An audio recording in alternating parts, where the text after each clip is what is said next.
Comment peindre un joli visage pop art à l'acrylique? Aujourd'hui, je vais vous révéler les étapes principales pour y parvenir et vous allez voir que c'est beaucoup plus simple que le réalisme. N'oubliez pas de souscrire à la chaîne pour une infinité de conseils judicieux. Étape numéro 1, pour moi, c'est toujours l'esquisse du portrait. Il y a certains artistes qui vont peindre sans esquisse, d'autres qui vont vraiment nécessiter le dessin. Question controverse, faut-il savoir dessiner avant de commencer la peinture? Je vous laisse répondre dans les commentaires et je vais vous partager ma réponse immédiatement. Personnellement, comme j'ai un background de dessinatrice, plus particulièrement de portraits réalistes, eh bien c'est vraiment très simple pour moi de commencer une peinture en dessinant.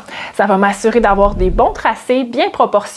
Ça va aussi me permettre d'ajuster les erreurs en effaçant avant de commencer à appliquer la couleur. Si vous êtes un débutant à la peinture, eh bien, pourquoi pas séparer votre apprentissage du dessin et de la peinture de façon à vous concentrer sur une seule chose à la fois. Si vous connaissez déjà le dessin, bien, ça va être très simple. Vous allez avoir une esquisse prête à dessiner en quelques minutes. Si vous ne connaissez pas le dessin à ce moment-là, eh bien, il y a plein d'outils qui vont vous permettre quand même d'avoir une bonne esquisse préparatoire avant d'appliquer votre peinture.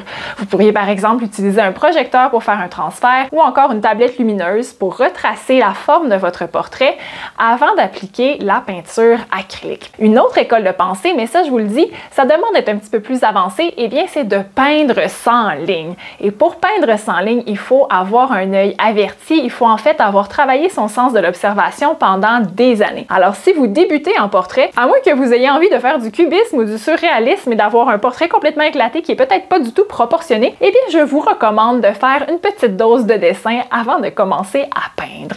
Alors ce que vous me voyez réaliser ici, ce sont les étapes de base du portrait robot. Le portrait robot, en fait, c'est une recette magique. On suit les étapes, on applique la technique une étape à la fois et ça donne un portrait proportionné. Il y a des formes géométriques de base qu'on va retrouver dans tous les visages, le cercle, la croix, il y a des éléments de symétrie, il y a des mesures bien précises entre les yeux, le nez, la bouche et une fois qu'on les connaît, eh bien ça fonctionne à tout coup. C'est ça qui est fantastique avec les techniques de dessin. Si vous êtes curieux d'apprendre ces techniques-là spécifiquement, vous pourrez trouver dans la description quelques ressources sur le portrait réaliste et ses proportions. Alors maintenant que mon tracé préparatoire est fait, j'embarque dans l'étape numéro 2. C'est le choix des couleurs.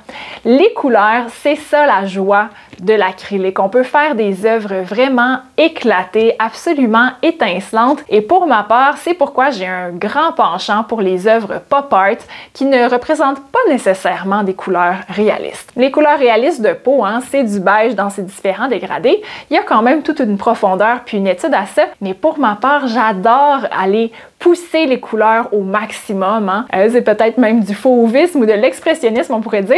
J'aime ça, en fait, exagérer un petit peu et juste avoir une représentation de la réalité différente. Alors moi, je mélange mes couleurs un petit peu au gré de mon cœur. Je vais choisir des palettes qui me plaisent. Ici, j'avais envie d'être dans un mode estival. Ensuite, on commence l'application de la couleur. Pour ce projet spécifiquement, mon étape 3, c'est l'arrière-plan. Il m'arrive de commencer par l'arrière-plan quand je veux me libérer l'esprit puis me dire « Ok, l'arrière-plan est fait ».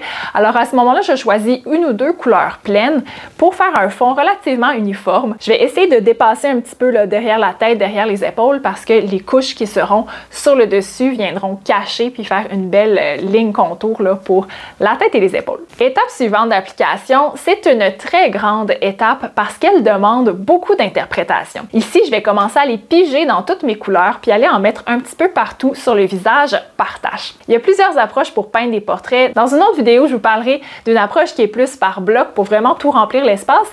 Pour ce projet-là spécifiquement, eh bien, c'est plus comme une moirure. Je m'en viens mettre des taches de toutes les couleurs, de remplir l'espace avec un côté qui est peut-être un petit peu plus sombre dans les bleus, dans les mauves, dans les roses foncés et un autre côté qui est plus lumineux dans les roses pâles, les jaunes et les oranges. Évidemment, je me laisse guider par une supposition de lumière qui arriverait ici de la gauche et qui permet d'avoir une façade du visage qui est un petit peu plus pâle et de créer des reliefs. Ça prend quand même un certain temps pour couvrir l'entièreté du visage parce qu'il y a beaucoup de petits détails et si vous prenez un pinceau trop petit, ça va être trop long. Alors prenez garde à cette étape de prendre des pinceaux plutôt larges, quitte à avoir une petite imprécision dans les formes parce que à l'étape subséquente, nous allons commencer à rajouter du détail. Cette étape numéro 4 vient en plusieurs sous-étapes. On peut faire plusieurs couches, on peut vraiment aller de nombreuses fois rajouter des couleurs, puis vraiment essayer de faire ensuite des mix entre les couleurs pour avoir des zones de plus en plus dégradées. Je fais bien attention par contre de ne pas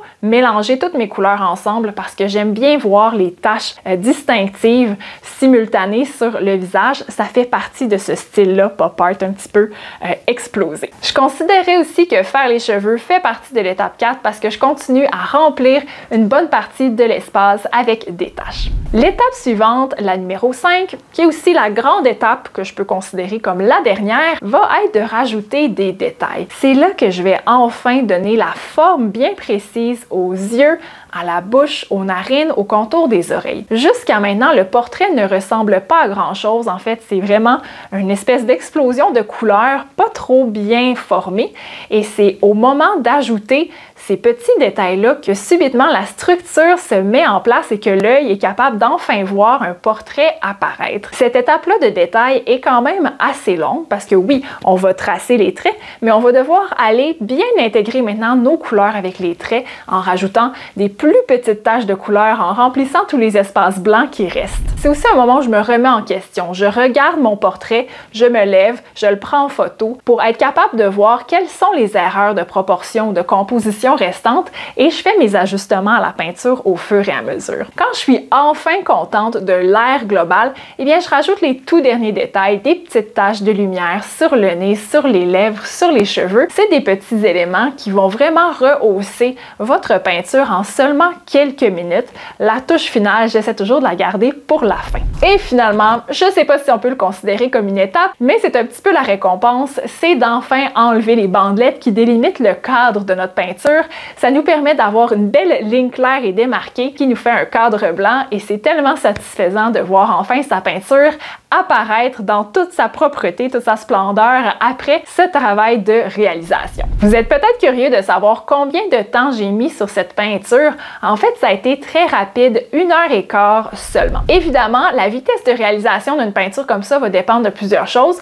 Votre capacité à tracer les portraits proportionnés du premier coup, votre capacité à bien connaître vos couleurs puis à les choisir rapidement et à faire vos mélanges, et ensuite votre capacité d'interprétation et de déposer les couleurs avec audace sans s'inquiéter. Si vous voulez en savoir plus sur ces caractéristiques ou comment pratiquer tout ça, vous pouvez toujours regarder sous la vidéo pour voir les ressources qui sont proposées. Pour terminer, aidez-moi à lui donner un nom. Je ne l'ai pas encore baptisé, alors laissez-moi savoir dans les commentaires comment je devrais nommer ce beau jeune homme. On se revoit pour une prochaine peinture tout le monde. Bisous!